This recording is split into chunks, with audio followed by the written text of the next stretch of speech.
स्वर्गीय अजितदादा पवार यांचा आज वाढदिवस 22 जुलै। संपूर्ण महाराष्ट्रामध्ये प्रत्येक नागरिक लहान मुलांपासून मोठे वृद्ध हे सगळे साजरे करत असतात।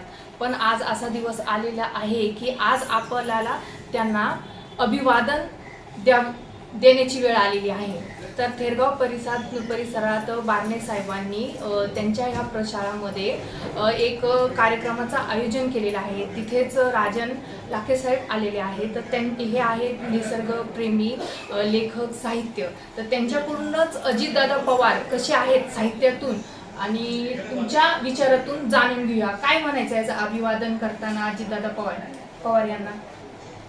नमस्कार, मी राजन लाखे, महाराष्ट्र साहित्य परिषद पिंपरी चिंचवड पुणे। आज मी इथे आलेलो आहे संभाजी बारणे यांच्या शाळेमध्ये आणि कार्यक्रम जो आहे तो अजितदादा पवारांची जी जयंती आहे ती साजरी होते।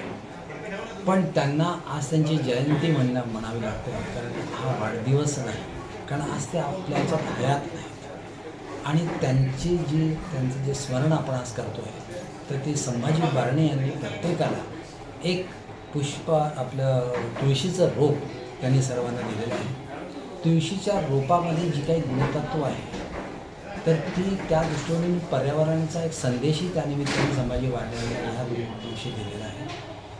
तर अजितदादा पवारांचं जे व्यक्तिमत्व होतं, मला असं वाटतं असं व्यक्तिमत्व पुन्हा होणे नाही, कारण काही गोष्टी अशा असतात की ज्या गोष्टी देव म्हणजे असं म्हणतात ना की जो आवडतो सर्वांना तोची आवडेल देवाला, तर त्याप्रमाणेच ही उक्ती इथे लागू पडली आहे की त्यांचं पूर्ण काम होण्या अगोदरच त्यांना नियतीने त्यांना तिथे बोलवलं।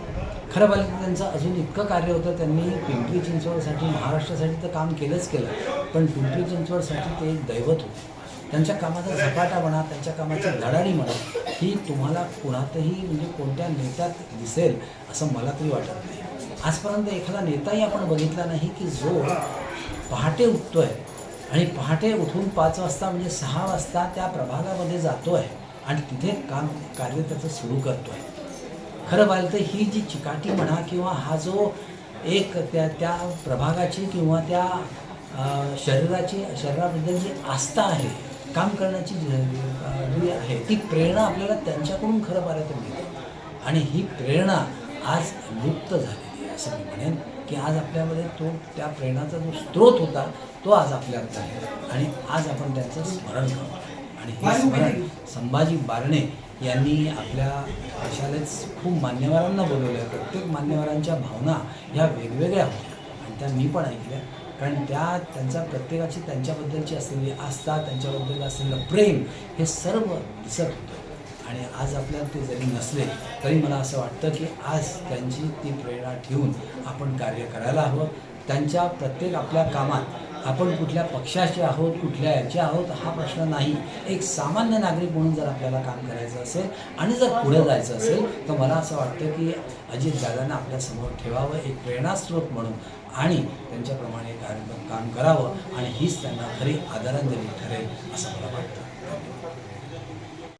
आपल्याबरोबर ग प्रभागाच्या नवनिर्वाचित अध्यक्ष मनीषा पवार आहेत, त्यासुद्धा स्वर्गीय अजितदादा पवार यांना अभिवादन करण्यासाठी आलेले आहेत। काय तुम्हाला आपले मनोगत व्यक्त करायचं आहे किंवा काय वाटतं आज हयात नाही आणि आपण त्यांची जयंती साजरी करतो? दादांची जयंती साजरी करताना आणि बोलताना आपली जीभसुद्धा जड होते की एवढा म्हणजे चांगले व्यक्तिमत्व आज आपण आपल्या देशातून महाराष्ट्रातून गमावलं आहे। खूप वाईट वाटतं की दादा आत्ता सध्याला आपल्यात हवे होते।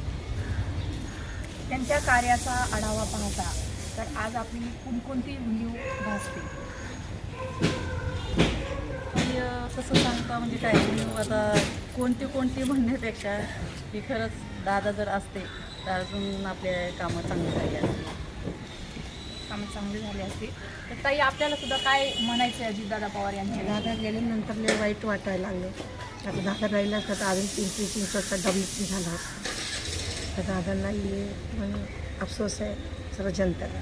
तर काय म्हणायचं आहे बारणे साहेब की आज अजितदादा आपल्यात हयात नाहीत आणि आपल्याला हा कार्यक्रम घ्यावा लागतो, जर तुम्ही पाहिला तर अजितदादा असते तर त्यांना सगळ्यांनी जाऊन गाठीभेटी घेतल्या असत्या, त्यांच्याबरोबर व्हिडिओ फोटो आज लाईव्ह सगळ्यांचे स्टेटस दिसले असते, FB इंस्टाग्राम आज फुल झाला असता. काय म्हणायचं तुम्हाला या सर्वांचं? आज आपल्या खरं म्हणजे महाराष्ट्राचे मुख्यमंत्री फडणवीस साहेब असतील आणि अजितदादा असतील, त्या दोघाही मोठ्या नेत्यांचा आज वाढदिवस.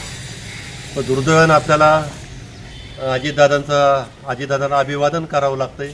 हे आपल्या पिंपरी चिंचवड आणि महाराष्ट्राच्या दृष्टीने आपल्याला एक खंत आहे कुठंतरी की आपल्यात एक मोठा नेता आज आपल्यात नाही आहे, एक मार्गदर्शक, एक मोठा भाऊ आणि आपल्या शहराचं ज्यांच्या पालकत्व ज्यांनी घेतलं होतं विकासासाठी ते रात्रंदिवस झटत होते. मग ते आज आपल्यात नाही तरी त्यांनी जे काही चांगलं कार्य केलं आहे ते त्या कार्याला आपल्याला पुढं न्यायचं आहे.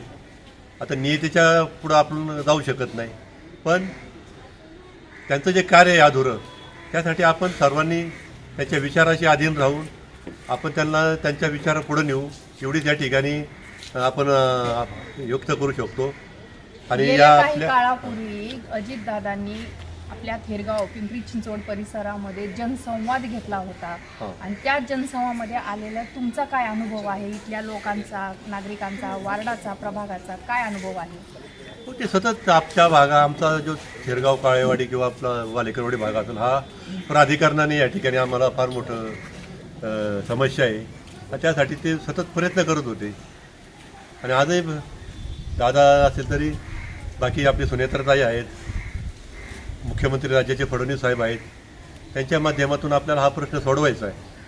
आणि आता आपल्या नवनिर्वाचित सभापती मनीषाताई पवार यांचंही 2-3 दिवसापूर्वी प्रभाग समितीमध्ये अध्यक्ष निवड झाली आणि आपले या ठिकाणी मग थोड्या वेळापूर्वी आपल्या शहराचे स्थायी समितीचे अध्यक्ष अभिषेक बारणे, सतीशदादा दरेकर आणि बरेच मान्यवर येऊन गेले. दादा असतील त्यांच्या विचारात आपल्याला पुढे न्यायचे, थोरा मोठ्यांचे विचार न्यायचे. दादा असतील आणि अजून आपले मोठे समाजसेवक असतील थोर, सर्वांचे विचार जे आपल्याला आता ते आपण सर्वांनी ते ही पालखी पुढे न्यायची. जशी आपण वारी आता ही पंढरीला गेलेली तशी त्यांच्या विचारांची पालखी ही सर्वांनी आपल्याला आता ही पुढे न्यायची. एवढेच आता या ठिकाणी आपण अपेक्षा व्यक्त करू शकतो. अजितदादा पवार यांना आपण सुनेत्रा वहिनीच्या मध्ये पाहतो का? बरोबर. आता शासनाने असेल किंवा पूर्वी पवार साहेबांनी महिलांसाठी 50% आरक्षण ठेवलं आहे आणि महिलाही आता पुरुषांच्या जोडीनं काम करत आहेत. डॉक्टर, वकील, इंजिनियर, नगरसेविका. त्यामुळे आता महिलाही सक्षम झालेल्या आहेत. आणि यापूर्वीसुद्धा आपण पाहिलं आहे राजमाता जिजाऊ साहेब असतील, अहिल्यादेवी होळकर असतील, रमाबाई असतील, त्यांनीसुद्धा आपल्या या महाराष्ट्राला इतिहास आहे त्या आपल्या मातांचा की त्यांनी हा लढा पुढं नेला आहे. आपल्याला महाराष्ट्राला तो एक मोठा इतिहास आहे, परंपरा आहे. तर ही त्याची प्रेरणा आपण घेऊन आपला सुनेत्रा वहिनींची ताईंची आपण रूपानं आपण ते प्रयत्न करायचा आहे. तर आज अजितदादांचा, स्वर्गीय अजितदादा यांचा वाढदिवसानिमित्त, जयंतीनिमित्त अभिवादन करण्यासाठी इथं मान्यवर जमले होते. ज्या पद्धतीने असं म्हणतात की बाप गेल्यानंतर आई असते, त्याचप्रमाणे सुनेत्रा वहिनी ही महाराष्ट्राची आई माऊली म्हणून आता सध्या त्या कार्यरत करत आहेत. आणि आपल्या स्वतः चॅनलकडून, तालुका एक्सप्रेस चॅनलकडून अजितदादा पवार यांना जयंतीनिमित्त विनम्र अभिवादन. धन्यवाद.